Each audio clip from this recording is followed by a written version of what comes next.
बिस्मिल्लाहिर्रहमानिर्रहीम। फयाज़ वॉइस के मुअज़्ज़िज़ दोस्तों, अस्सलामु अलैकुम। आज की वीडियो में बुज़ुर्गों की कीमती बातें शेयर की जाएंगी।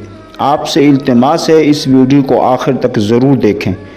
ज़िंदगी अल्लाह के हुक्म के मुताबिक बसर करें, ना कि अपनी ख्वाहिशात के मुताबिक।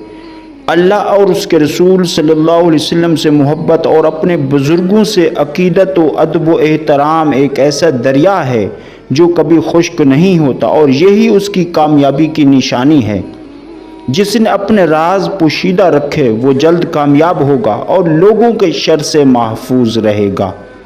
जो मुश्किल में साथ छोड़ दे या गलत मशवरा दे वो राज रखने वाला नहीं हो सकता। ऐसे लोग मतलबी होते हैं।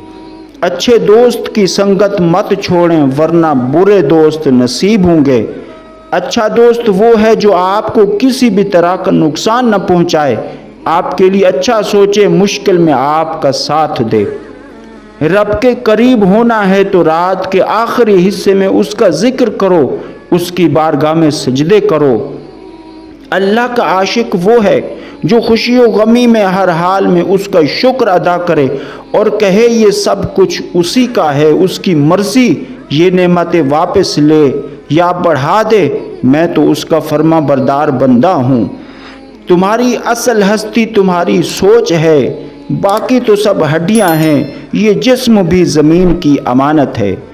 ये जो परेशानियां मुसीबतें आती हैं ये तुम्हारे गुनाहों की वजह से है, अपने बड़ों की बेअदबी की वजह से है, अल्लाह की नाशुक्री की वजह से है। इख्तिलाफ के बावजूद भी खंदा पेशानी से नरमी से पेश आना ये काबिलियत और अच्छी तरबियत की निशानी है। सहने वालों को अगर सब्र करना आ जाए तो ज़ुबान दराजी करने वालों की औकात दो कोड़ी रह जाती है। दोस्तों, किसी भी चीज़ से परेशान होने की ज़रूरत नहीं। ऐ इंसान, न ये दर्द हमेशा रहने वाला है, न ये ज़िंदगी हमेशा रहने वाली है। और आखिर में गुजारिश है कि जो दोस्त नए हैं वो हमारे इस चैनल को सब्सक्राइब कर लें। शुक्रिया। अस्सलामु अलैकुम।